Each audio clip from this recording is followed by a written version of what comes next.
అందుకే ఇయాల మిత్రులారా మనం మంచి కార్యక్రమాలు చేసుకుంటున్నాం. మనల్ని చూసి ఏడ్చేటోళ్ళు ఎప్పుడు ఉంటారు. కడుపులో మంట ఉన్నోళ్ళు, అసూయ ఉన్నోళ్ళు వాళ్లకు అజీర్తి అవుతూనే ఉంటుంది. వాళ్ళని ఎవరిని పట్టించుకోవాల్సిన అవసరం లేదు. అందుకే ఈనాడు మంచి మంచి కార్యక్రమాలతో ముందుకు వచ్చినాం. వ్యవసాయాన్ని ఒకనాడు దండుగంటే వ్యవసాయాన్ని పండుగ చేసినాం.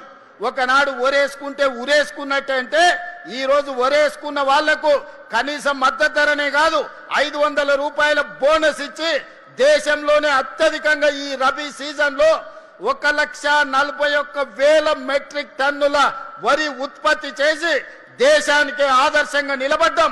భారతదేశంలో ఉత్పత్తిలో 60% ఒక్క తెలంగాణ రాష్ట్రం నుంచే ఉత్పత్తి చేసి మన రైతుల యొక్క సత్తా చూపినాం. ఆ ఎల్లా ఏ ఊర్లో ఏ రైతు వడ్లు పండించినా ఇవి కాళేశ్వరం నీలే అని కూలేశ్వరరావు చెప్పేటోడు. మరి ఇలా కాళేశ్వరం కూలేశ్వరం అయిపోయి 3 ఏళ్ళు అయింది. సుక్క నీళ్లు కాళేశ్వరం నుంచి రాలే, సుక్క నీళ్లు గోదావరిలో లిఫ్ట్ చేయలే. మరి ఈరోజు దేశంలోనే అత్యధికంగా మనం వరి పండిస్తున్నాం కదా. ఇన్నాళ్ళు వాళ్ళు చెప్పింది అబద్ధమా కాదా ఒక్కసారి ఆలోచన చేయండి. 3 ఏళ్లలో 1,00,000 కోట్లు పెట్టి వాళ్ళే కట్టిండ్రు. వాళ్ళ కళ్ళ ముందల్నే కూలిపోయింది. 1,00,000 కోట్ల రూపాయలు గోదావరిలో కొట్టుకుపోయినాయి. 1,00,000 కోట్ల ప్రజల సొమ్మును గోదావరిలో కలిపినోని అదే గోదావరిలో వాళ్ళకి తద్దినం పెట్టాల్సిన అవసరం ఉందా లేదా ఒక్కసారి ఆలోచన చేయండి. నిన్న మన ఆయన తాటి చెట్టు లెక్క పెరిగిండు. ఎందుకంటే మనకు ఈ ప్రాంతంలో నల్గొండల, భువనగిరిలా లేకపోతే ఇబ్రాహీంపట్నంలో తాటి చెట్లు ఎక్కువ ఉంటాయి.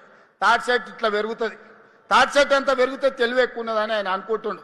ప్రాజెక్టులు ఎట్లా కట్టాలనో, లిఫ్టులు ఎట్లా మెయింటైన్ చేయాలనో ఆయన మనకు లెటర్లు రాస్తారు.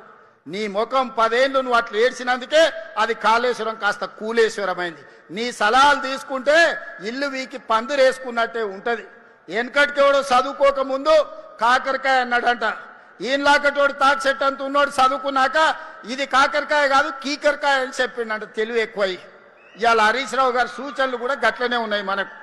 అందుకే అయ్యా హరీష్ రావు గారు, నీ దిక్కుమాలిన సలహాలు నీ మామకిస్తే నీ మామ నడువులు ఇరిగి ఫామ్ హౌస్లో వండుకున్నాడు.